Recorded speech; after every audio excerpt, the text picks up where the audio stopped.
Today, there are 2 million descendants of French-Canadian immigrants living in New England. These are our stories. Welcome to the French-Canadian Legacy Podcast. Venez tous jeunes filles et garçons, je vais vous raconter l'histoire de notre immigration ici au USA, de grands aventuriers de pays étrangers. This is the French-Canadian Legacy Podcast. I am Jesse Martineau.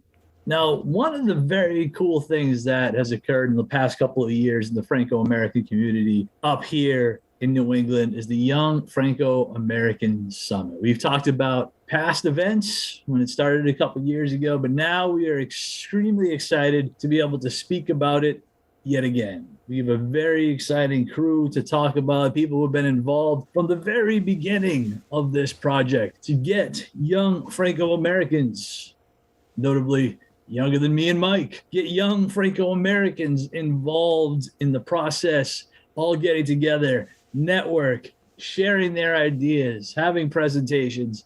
Super, super fun. It's going to happen again. So we, of course, have to hype it. If it's one of the coolest events on the Franco-American calendar every year, joining us, a couple of guests that'll be very familiar to the fans of this podcast. Of course, one works for the podcast, so that's cheating. Melody Desjardins is joining us one more time. And Daniel Moreau is also back to talk about it one more time as well. Daniel, Melody, welcome to the French-Canadian Legacy Podcast. Thank you, Jesse. Merci, Jesse. Okay, so we have mentioned before that we have had this event. So if you could somebody tell me, first of all, where did this idea come from and what have the past events kind of looked like?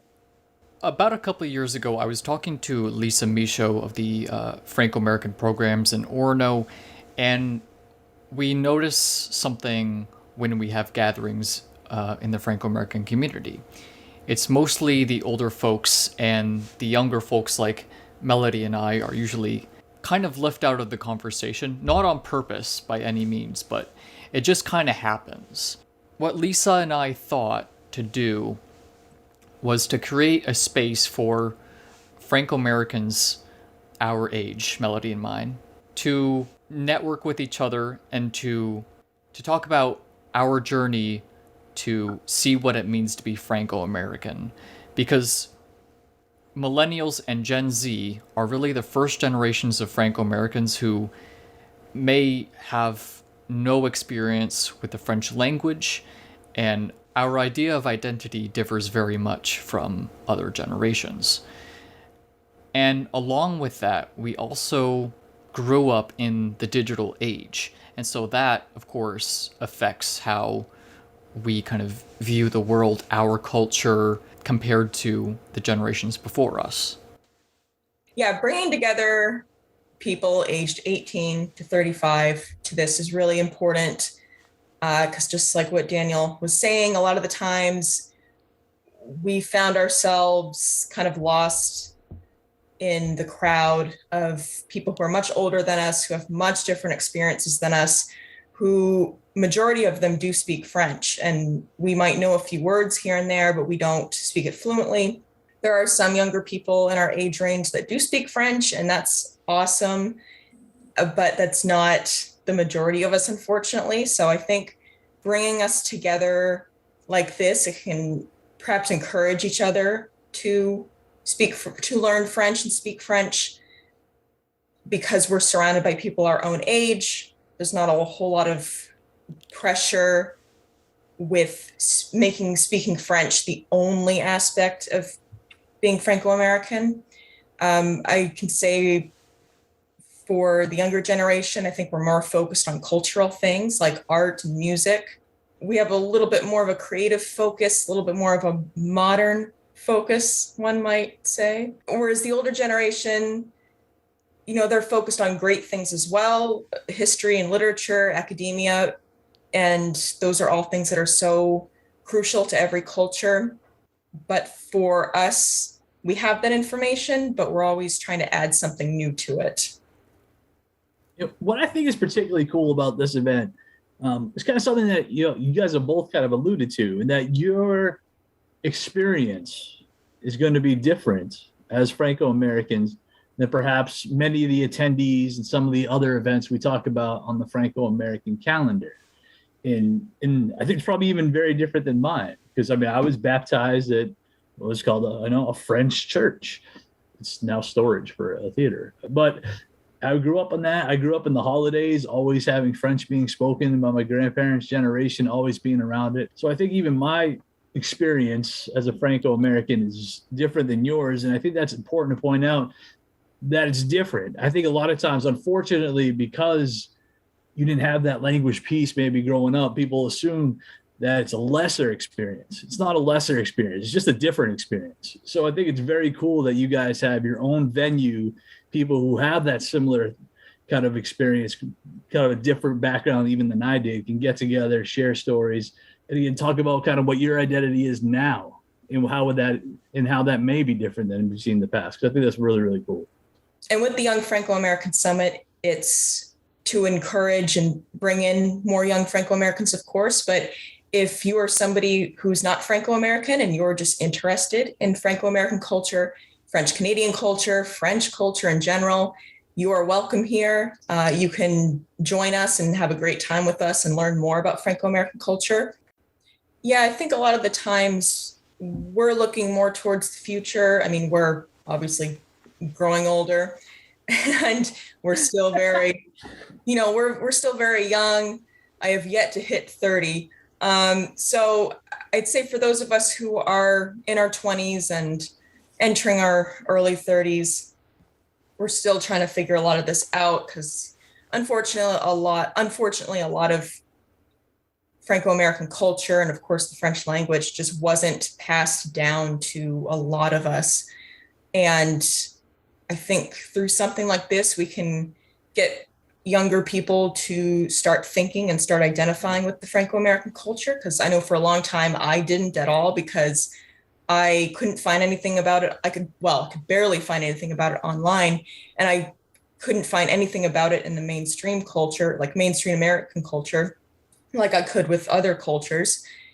And so I think this is so important to do, because it can encourage that identity to grow, and it can give younger people a place with other younger people to have that, because I never had that. I only had my mom growing up, and occasionally when we would come back out to New Hampshire and I would visit the Franco-American side of the family, Meme, of course, but then it would be a week or two, then we would leave again. So it was just very disconnected. And I feel like even if you grew up in New England your whole life, I still have met people who are Franco-American who had similar experiences of being disconnected. And that really shocked me, because I had kind of assumed that they would have grown up with it all around them. So I think for the most part, a lot of the older generation just didn't pass these things down to us. And they have various reasons why. I'm not putting blame on anybody. It just, unfortunately, things happened. But I think that we can really revive this and bring this culture back. Yeah, absolutely. I totally agree with Melody. My experience has been, I grew up in a very kind of almost bog standard kind of American town. I guess you could call Lewiston bog standard American.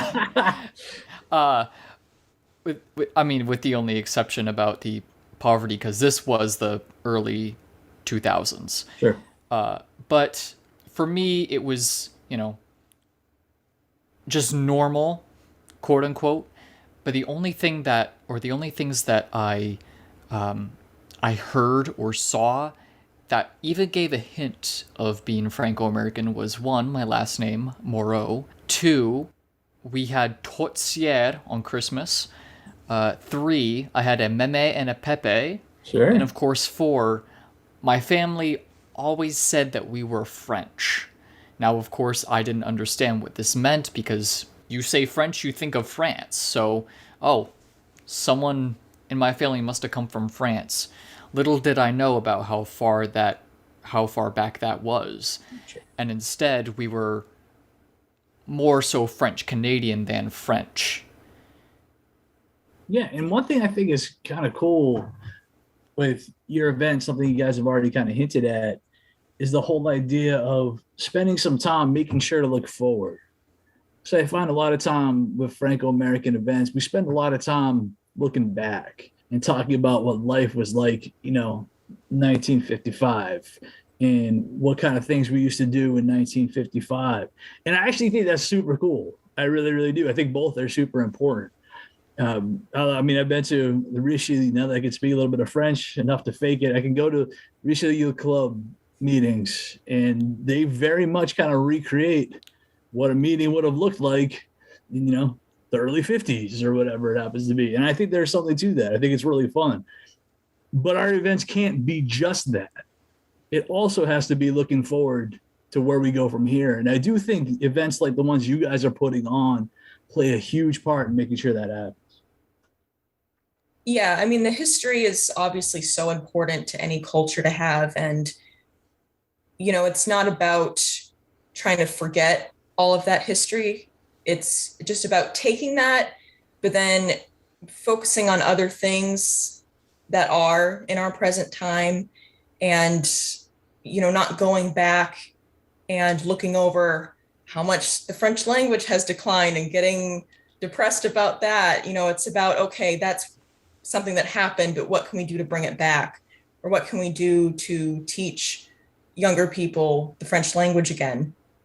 And, if the French language never comes back in the same way that it was before, if we can bring it back even just a little bit and have that progress grow over time, you never know, it could happen. And I just feel like a lot of the times now, a lot of people, maybe it's out of fear, but it's almost like they don't want to even try. They just want to keep going back and looking over the same data, the same history over and over and over again. But, it's good information to have and it's important, but, we can't just keep going back. We need to get that information and somehow bring it into the present and do something with it. It's funny that you say it's not 1950 anymore, because I wasn't alive in 1950, so and believe it or not, me either. Yep.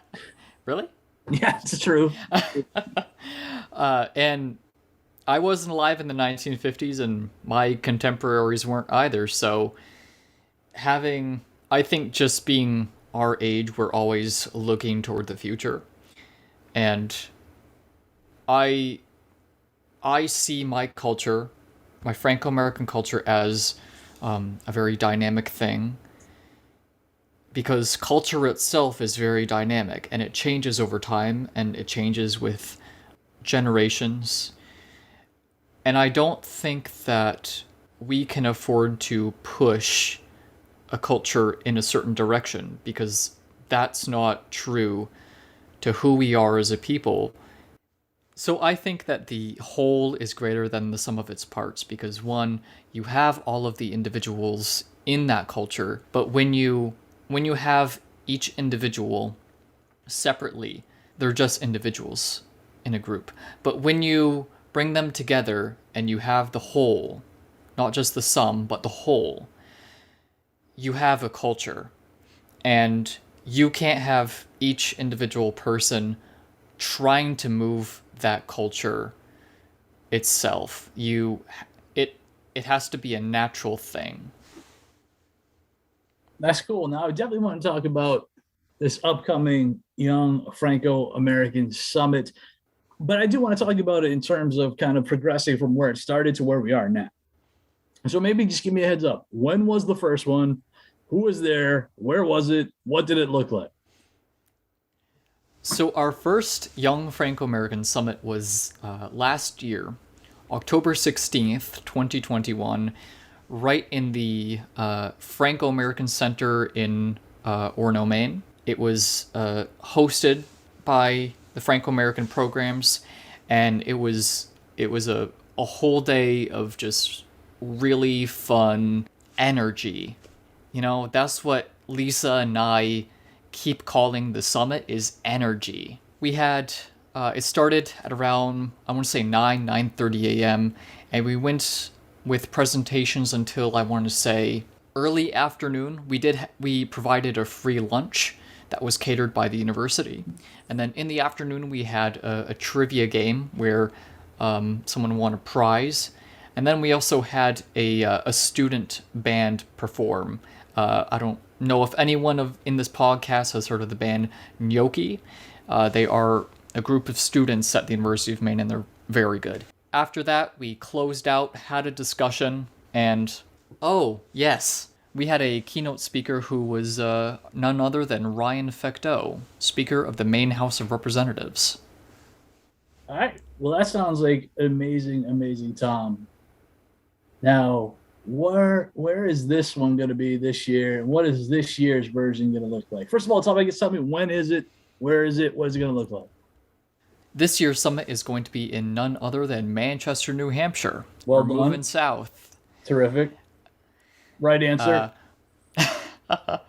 We figured that for our second year, we could move a little bit more south to where more people are. The whole thing about the summit is to have it traveling around New England each year. So in 2023, we're going to find somewhere else completely new. So this year, it's at the Milliard Museum in Manchester, of course. And it's RSVP.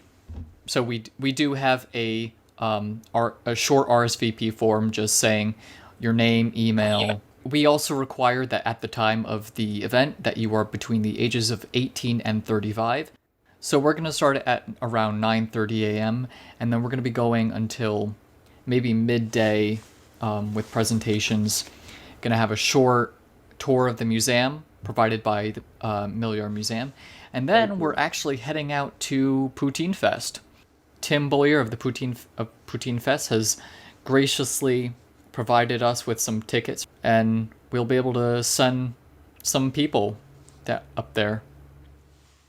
Yeah, it'll be good to have the Poutine Fest trip in the middle of the day. That is one of the goals of Poutine Fest is to bring younger Franco-Americans there to explore their Franco-American French-Canadian background and identity, as well as bring in other people to enjoy this Quebecois classic dish. And of course, there's going to be French-Canadian music there. So that's exciting. And it can just be a whole day of exploring Franco-American New England. So that'll be exciting. That's cool. What's the date for this? This is on October 15th. Very nice. We start off with some presentations, finish up with having a blast at Poutine Fest. That sounds like a really, really fun day. So who's the keynote this year then? So we are actually re-inviting Claire Marie Brisson. She was a regular presenter from the last summit, and now we decided that we like her so much, she's going to be our keynote presentation. Yep, she gave an excellent speech at the last summit.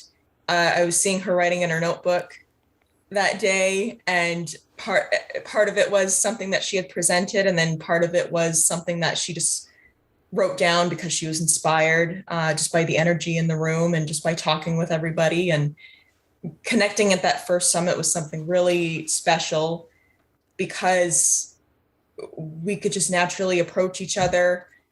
I think that when you have people of similar age range in a room, it's much easier to approach one another because we know that we have that in common.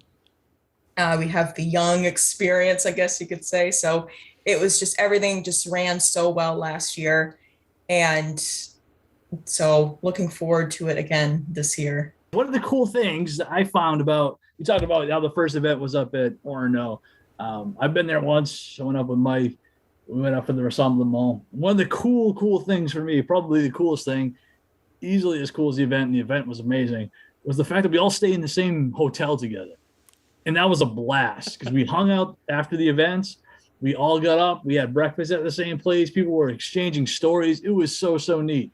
Is there any hope of that ever with this Young Summit? Everybody kind of stays at the same place, so it becomes a full day of interacting and networking and exchanging of stories. So while we don't really have a hotel that we're all staying at this year, we are hoping that at Poutine Fest, we will have that kind of casual, open discussion after we're done digesting some really heavy poutine, and just talk about our day, what we like, just a really casual discussion between a bunch of young Franco-Americans. Yeah, I think that'll be a similar experience because with the summit moving around every year, we don't know, depending on where people are coming from, if they will need lodging or not. So we're not sure if the hotel moment will ever happen where we're all staying at the same place. But I think at least for this one, we're going to gather at Poutine Fest after we've had something to eat, some fun. And like last year, we had an open forum and just for feedback, comments, questions, just to get an idea of what people thought of the summit. So this year it will be a similar thing at Poutine Fest. We'll gather and we'll just discuss how it went and what changes we could bring to the next one, and just have the floor open to anybody who wants to say anything else before we close, and then that'll be another one wrapped up. I also want to add that hotels last year were graciously provided by the Franco-American programs. Unfortunately, we don't have that luxury this year due to the fact that we're in a more urbanized location compared to Orono.